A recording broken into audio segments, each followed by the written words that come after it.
Hey guys, welcome to another episode of Foresight TV. I guess I actually should say happy Thanksgiving because we are going to be dark next week since it's the day after Thanksgiving. And I expect that all of you are going to be out Black Friday shopping, or if you are a big or REI outdoor person, they really encourage people to not come shopping at their store, but to go out and go for a hike. And so I'm hoping maybe that's what I will be doing next Friday. So I want to wish you a happy Thanksgiving today. Today, my guest is Bob Kramer. Most of you know him well as the founder of NIC and Nexus Insights. He's working on some just amazing, incredible stuff. We're going to be talking about what he's thinking about for aging and living well. And he's got a big new announcement that they put out last week that we're going to be talking about. But before we get started, we're going to go with this.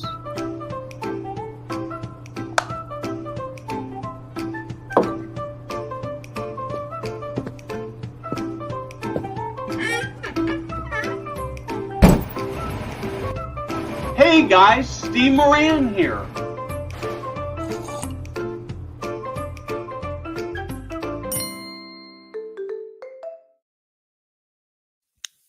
So before we get started, Bob, I've got to do a little commercial. This episode of Foresight TV is brought to you by KARE with a K. They make filling those staffing positions where you've got holes in your schedule super, super easy and super, super affordable.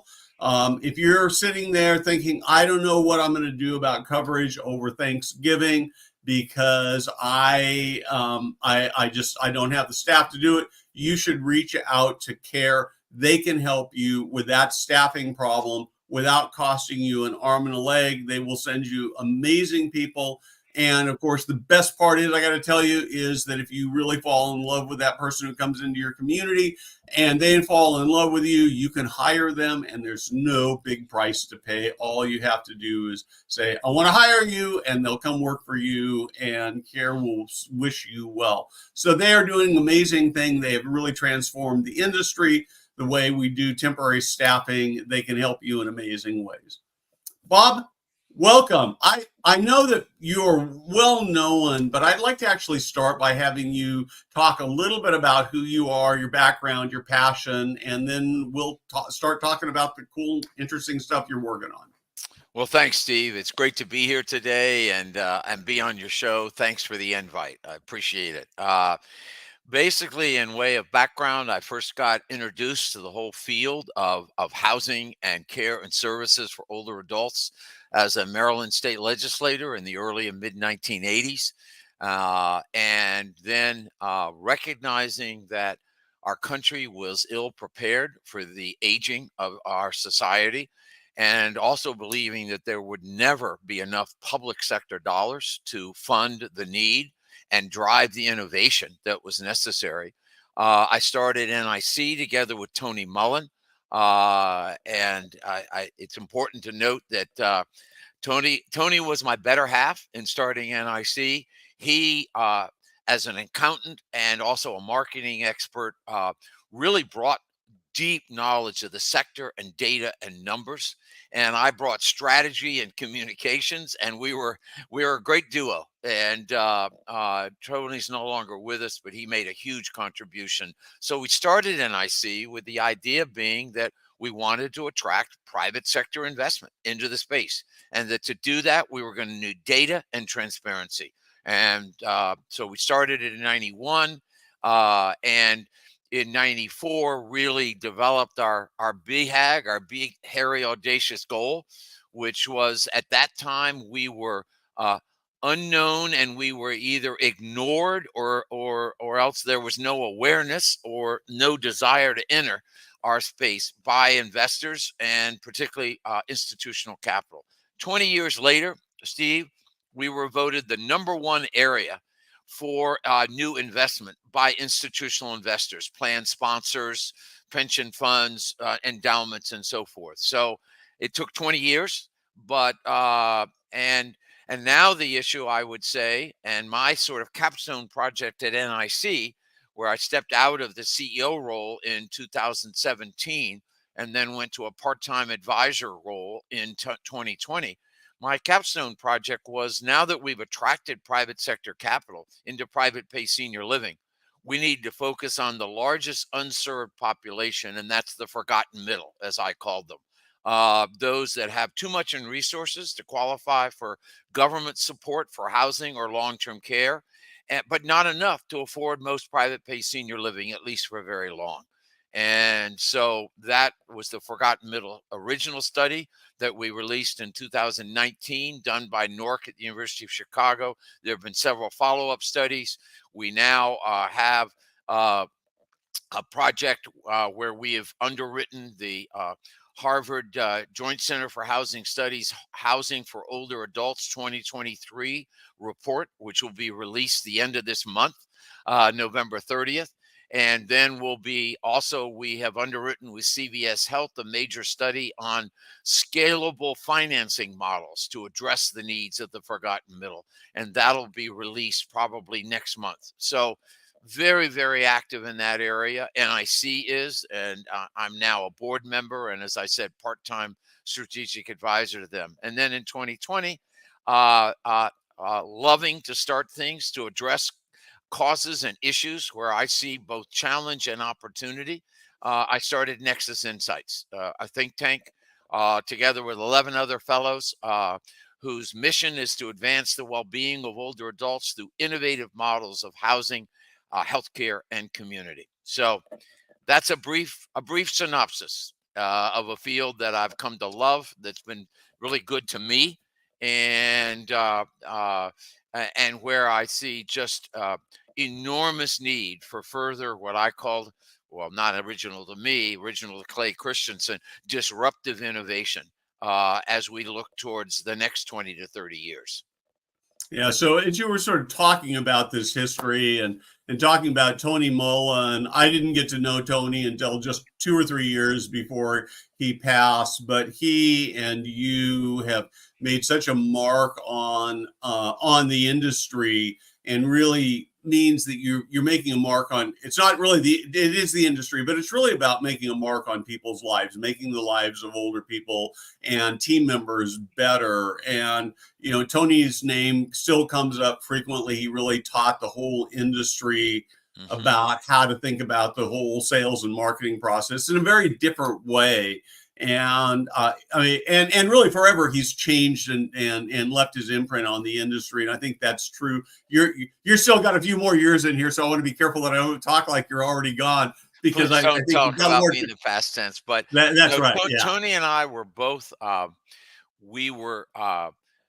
both iconoclasts, and we found each other, and we really egged each other on in a really healthy way. And I learned so much from Tony, and I'd like to say he learned a few things from me, but together there was no stopping us. And we both had a passion for people, and a passion for what we do. And I'm forever indebted to him for all I learned. I never would have had the impact in the sector that I had without teaming with Tony and learning from Tony. So you put out a big announcement last week. We did. Why don't you talk to us about what that announcement was and what it means ultimately, both to older people and to the industry?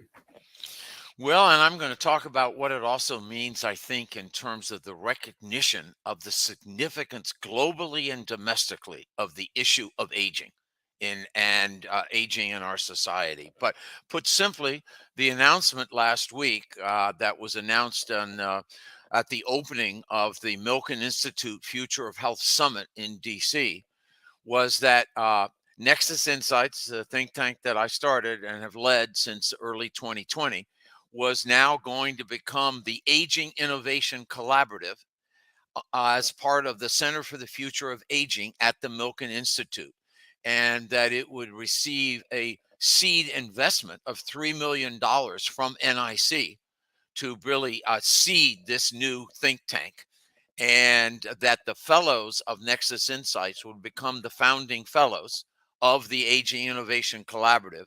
And then the intellectual capital, the studies we've done, the surveys, reports, and so forth, would become the initial intellectual capital again for the collaborative, the Aging Innovation Collaborative. So very exciting for NIC. It's an opportunity to partner with a global think tank that has enormous credibility and is able to convene leaders across different sectors and industries around the world.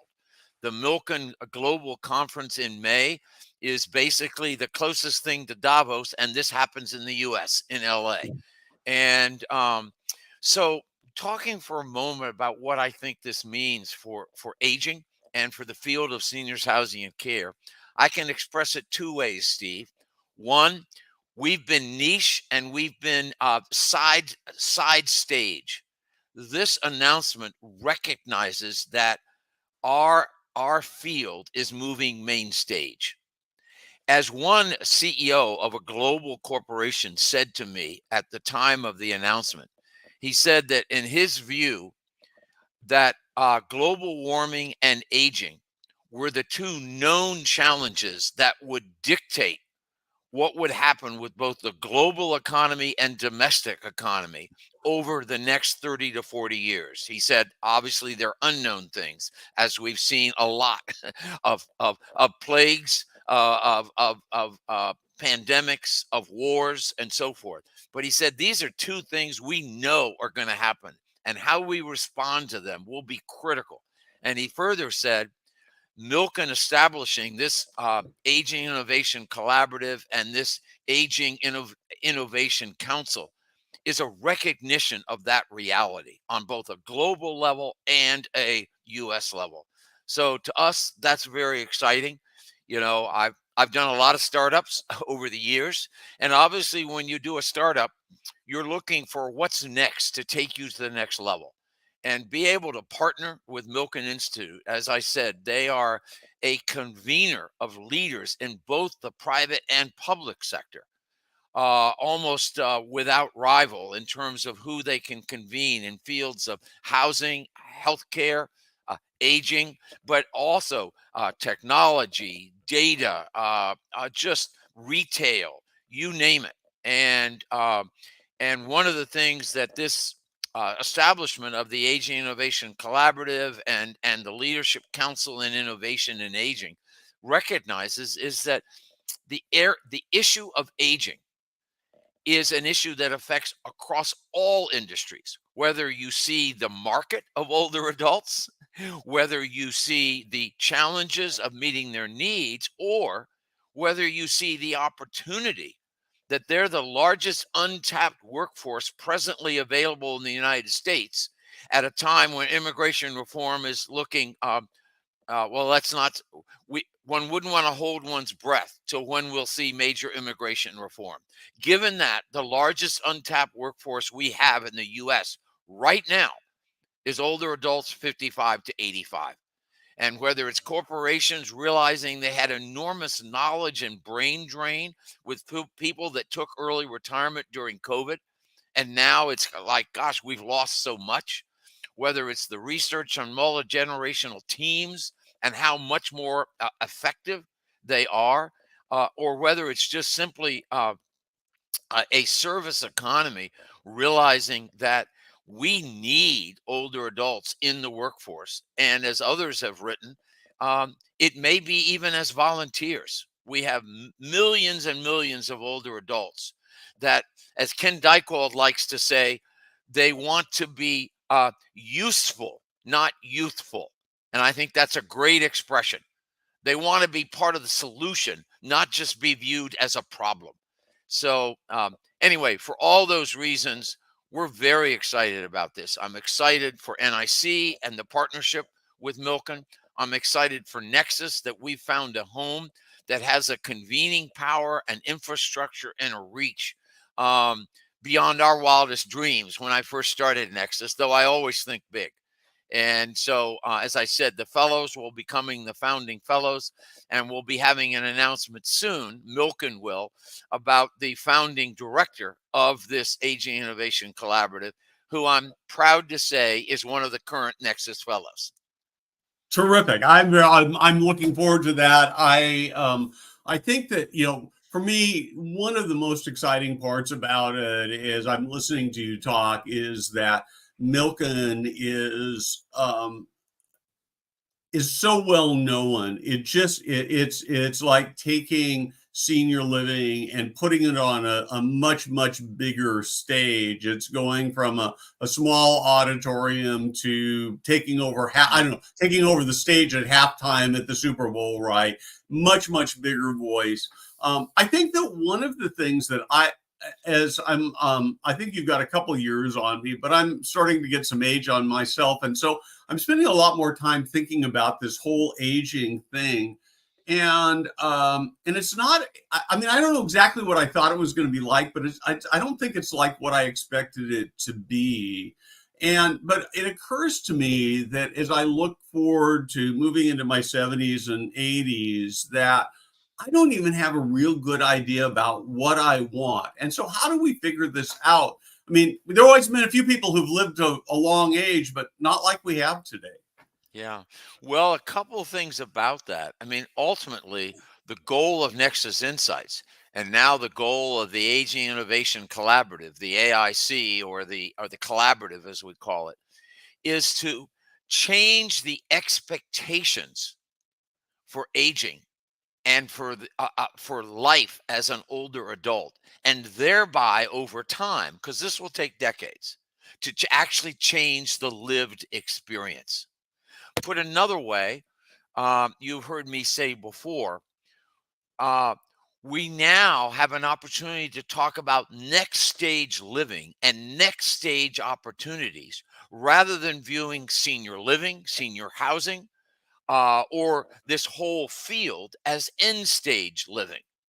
No one wants to embrace end stage living, but if you reach 65, the average American has 20 years ahead of them, 20 to 22 years once you reach 65. Well, as my friend Joe Coughlin likes to say, that's another 8,000 days. It's 8,000 days, 0 to 22. Another 8,022 to 44, another 8,044 to 66. Well, most people, if they reach 66, they're going to have another 8,000 days ahead of them. So that's a long time to just be filling your bucket list till you kick the bucket. So it's time for a different way of thinking. And our economy, our social fabric, our communities, other generations all need older adults to be engaged. And I think they want to be engaged. And so to me, that's exciting. Now, the previous generation, the my parents and the greatest generation, they had what I call accidental longevity. Many of them never expected to live as long as they did, and they were just grateful to have survived. So my 89-year-old father-in-law said to me after he had retired at 62 when he had a heart attack, and he was a World War II veteran, he said at 89, "Bob, can you believe I'm still alive?" It was like, pinch me. I can't believe I'm still Yeah, going. And he was here with us till 93. And yeah, he was just grateful to survive. His children and the boomer and the Generation X, they, that generation is not grateful to survive. They're determined to thrive. They don't want, as I would put it, to just add more years to their life. They want to make sure that whatever they do is going to put life in those years. And so that's about purpose. That's about engagement. That's about connection. That's about not being parked out to the senior community, because this is where we take care of people on the inevitable conveyor belt of decline. But it's rather about how we engage people and help them connect or reconnect with what gives them a sense of purpose, meaning, and connection. So a big change, but ultimately we have to change the expectations around growing older and aging in order to then eventually change the lived experience. That's the goal of Nexus. That's the goal of the collaborative. And it's really been my goal. And especially, I do have a few years as I'm now in my 75th year. Um, as a leading edge boomer, um, these issues are really important to my wife and me, and what we're looking for and what we want and what we want to give back. So I see today, I see the senior living model that we know very well on the sort of the north end, if you will, assisted living and memory care, which is clearly need driven, and then independent living, which often is sort of need driven light. And then you've got on way over on the other side, you've got Margaritaville. Hmm. And yet, even when I look at Margaritaville, and I've been there and I had a great time there, it's still primarily an entertainment model Hmm. and if you will, a self indulgence. So it's about hanging out and social and playing pickleball and golfing. And, and at 68, coming close to 69, I'm thinking I might like that for a couple of years, but I can't imagine that for the rest of my life. Is there anybody who's actually created a model that's sort of purpose driven and purposed? Well, it's a great question, Steve. And of course, one of the things with purpose is that purpose is very much individualized. You can't sort of just generalize and say this is what gives people purpose. I can make statements about connection and belonging. Uh, a phrase that I picked up about 10 years ago, but now is in the title of a number of different books. The Japanese expression ikigai, which literally translated means reason to get up for breakfast, but it's a Japanese expression meaning what's your life purpose. And so, you know, as I said, that's different things, means different things to different people. But I'd say one of the key things it means is that you have a sense that you have value and that other people see that, and that you have relationships, and those relationships give you a sense of purpose, meaning, and connection. And that can be family, that can be volunteering. So as I think you've heard me say, you know I think Margaritaville, yes, it might in one sense be an extreme, but it recognizes something, and that is what I'd call funville or Margaritaville. That's the aspect of having fun. Now, but yes, at age 66, I wouldn't want to look forward to 20 years of fun, because is that going to give me reason to get up each day? Maybe if I'm super competitive and I want to play pickleball, and every now 5 years I move into a new age group and I want to be number one in America in that age group, maybe that would do it for me. But then what happens when my knees give out, even in pickleball? Have I lost all sense of purpose, and do I want to die? And so, I think, themes for me, there's Funville, which is Margaritaville. There's Wellnessville, the healthy me. So then there's the activist me, Changeville, things around global warming, around local issues, uh, um, diversity, equity, and inclusion. You can name a whole number of issues. Then there's what I'd call the new me, Collegeville. Uh, People call it lifelong learning. Chip Conley likes to call it learning for a long life, which I think is a great way of putting it. Then there's what I'd call Serviceville, which is volunteerism.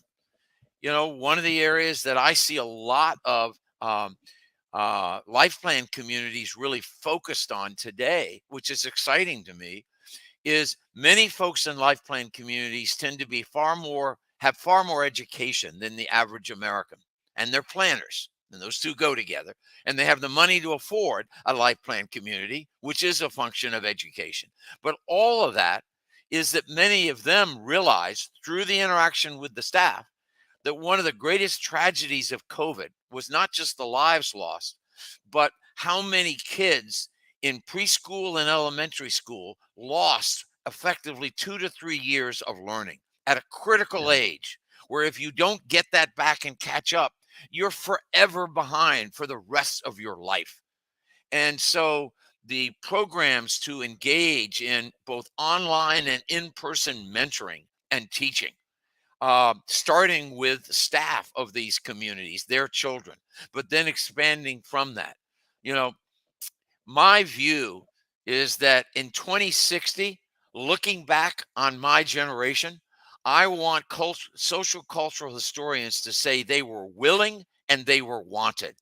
They were willing to be part of the solution to challenges in society, and they were wanted. Their contribution was wanted and valued. The antithesis of that is if they're unwilling. It's what I call entitledville, selfish me. I've earned all this. By golly, I don't care what your taxes are, but I deserve the life on Easy Street. And I don't care what the problems are. I don't care how mortgaged to the hilt you are generations behind me. You owe this to me. And then with that, we are unwanted. Older folks are just seen as a burden to society with nothing to contribute. And to be honest, in a utilitarian culture, then the dollars won't go to support programs for older adults if they're also seen as just folks that are now takers at a time of limited resources. So willing and wanted, unwilling and unwanted. So, but my point again is that these themes aren't mutually exclusive.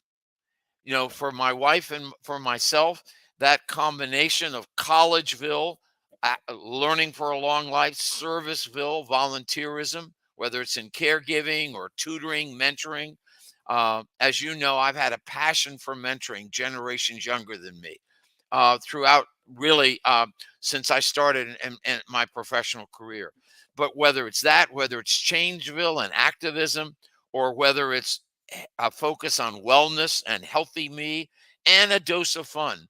But for us, as I said, Serviceville, Collegeville, and Changeville would all be elements that would be attractive to us in the community. But we don't want people who are so serious they can't laugh and don't have a good sense of humor.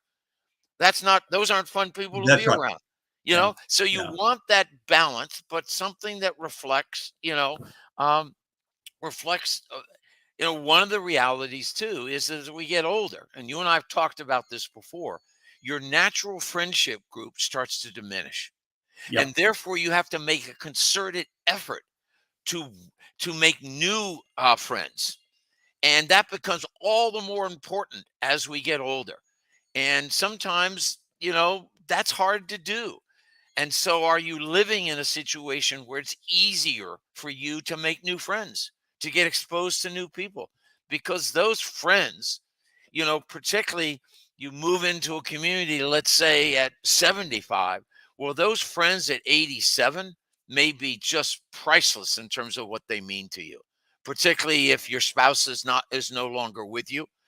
Those. So again, Ryan Frederick, one of my fellows, has written about right place, right time, and the importance of place.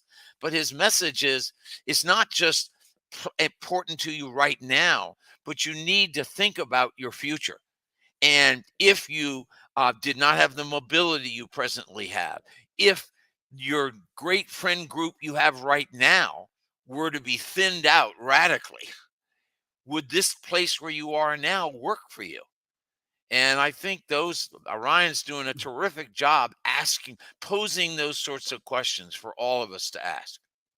Yeah, I think that that's one of the big challenges I see in senior living, right? Is that when you move into senior living, it creates some barriers and frictions with your natural friendships and sort of trying to figure that out. I actually, because you talk about young leaders, I want to pop back up this comment from James Lee, who's really making a mark and one of the young leaders I admire. But the thing that he says in this last sentence that I really resonates with me is that it's a process of becoming for as long as we live.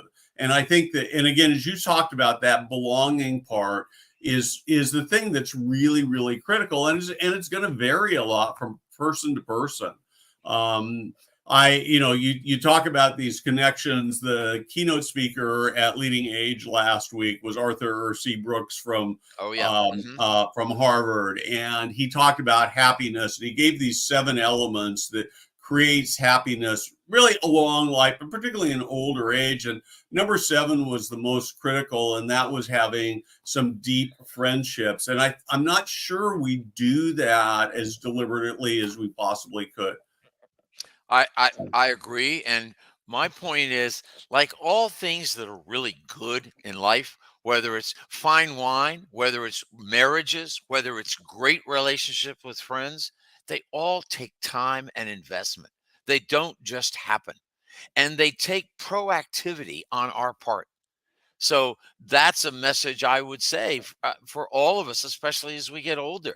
When you're in college and when you can feel like the world is your oyster and there's so many opportunities and so many fascinating people around and but as you get older, as I said, friendship circles naturally start to shrink, and it takes effort to make sure you stay in touch with people that mean something to you and that they know that they mean something to you, and that you make a real effort to be learning for a long life, developing new relationships for a long life, and also saying, what is it? What's my ikigai? What gives me a sense of purpose? What makes me excited to get up in the morning?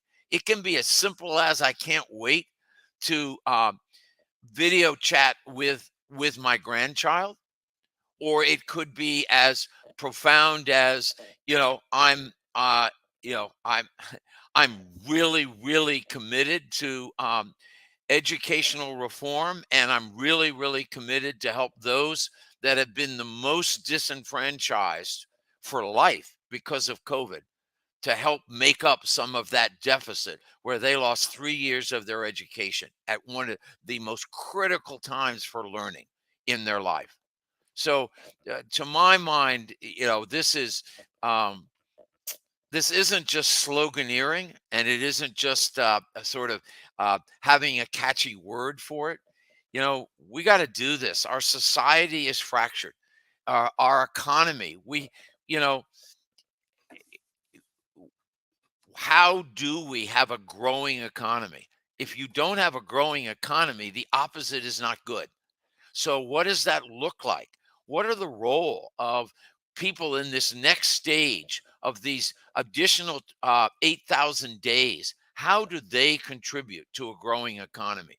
And how does a growing economy take advantage of them in a good sense?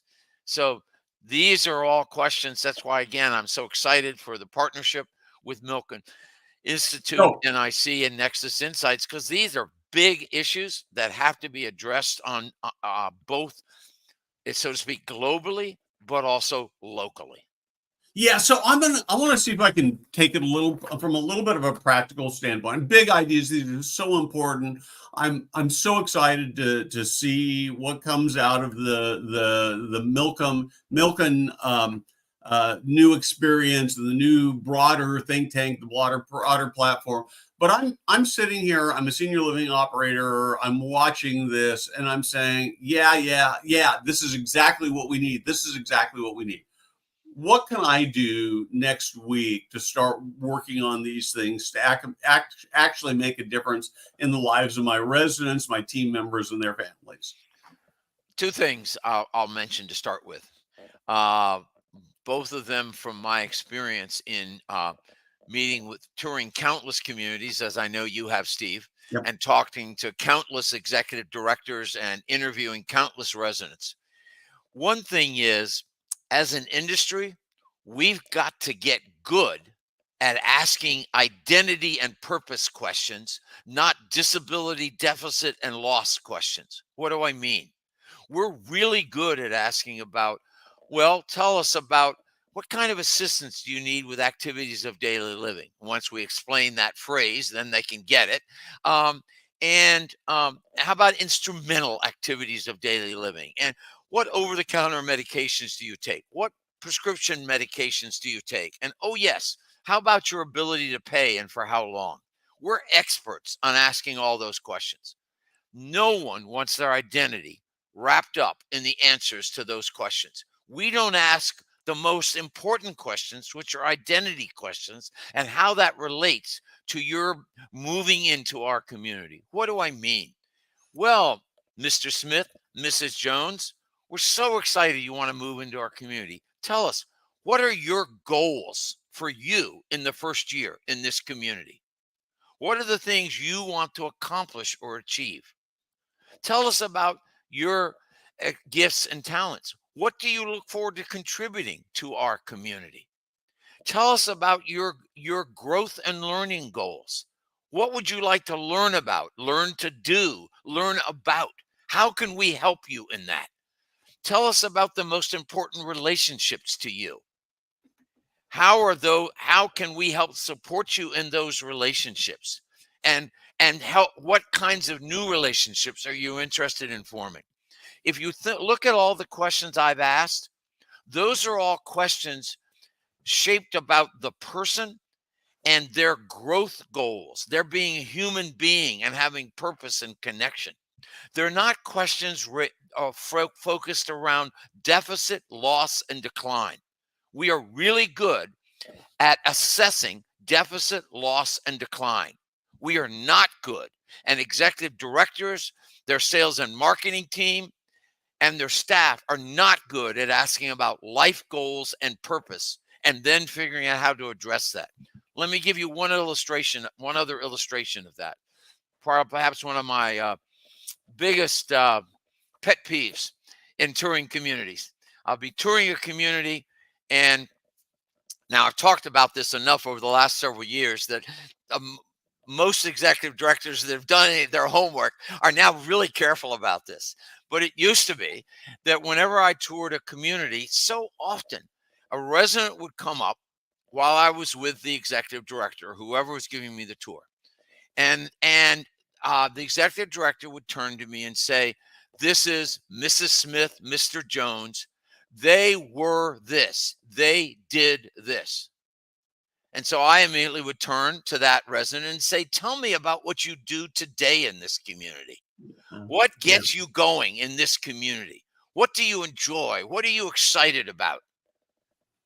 And then when the tour was over and I was just with whoever gave me the tour, I said, "Do you realize that you just marginalized that person in front of me? You talked about them in the past tense, as if their life was effectively over and they are here in God's waiting room, and you clean them, feed them, and keep them safe while they're in the process of dying because they no longer have active agency in life. That's a tragedy." Now, most executive directors are horrified that they've done that when I say that. Yep. So I don't mean it's malevolent. I don't mean it's on purpose. But one of the most interesting things, that I've had to learn this myself, about 15 years ago, I was still using the phrase silver tsunami to literally till the brand manager of a major company said to me, "Bob, you can come speak to our board and to our staff, but you cannot use that slide about the silver tsunami because that is ageist." And I thought about it and I went, wow, you're absolutely right.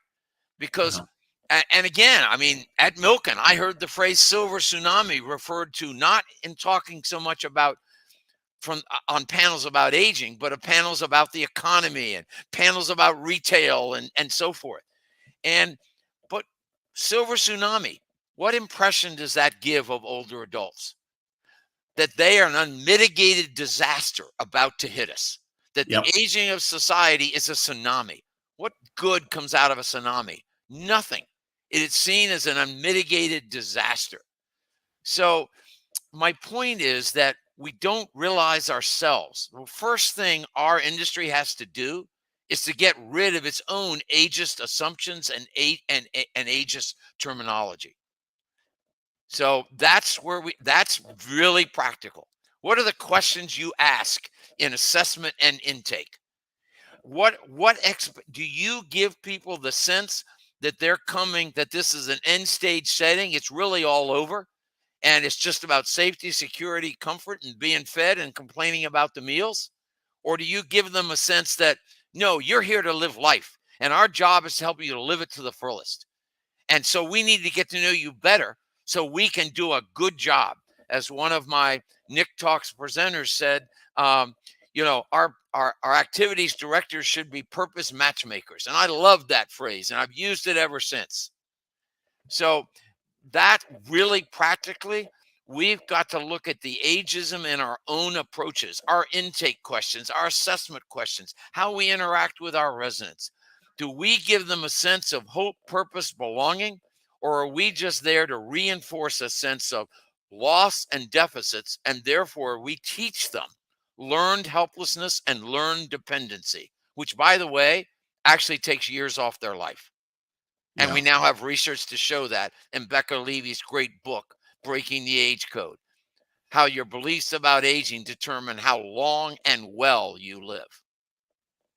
Yeah, it is so important. I imagine my dream would be that as part of, I'm going to add one more question to your list, and that would be how, when you move in, what can you do to contribute to our community? Oh, Um, that's the there's gifts and talents question I Yeah, mentioned. I it agree is with you. so important. Bob, we could go for another hour. We're longer than I usually run. Thank you so much. What a stimulating conversation. For those of you who contributed, thank you so much for your passion for making the lives of older people better. This is, we talk about it so often as a business or an industry, but this is really about improving the lives of people, changing the world, really one person at a time. And I appreciate so much your passion for doing that. Well, So, as you know, Steve, one of this quote is not original to me, but I like to use it a lot. And when I teach college students, which I do a lot, and graduate students, I always start off talking about ageism is prejudice against your future self. And the difference for you yep, and me is the future ain't that far off. The future is now. But that is but true. so that's, thanks for having me on, and thanks for your passion and commitment to this field as well. You're very welcome. Thank you. Have a good Thanksgiving, you and everybody watching. All right.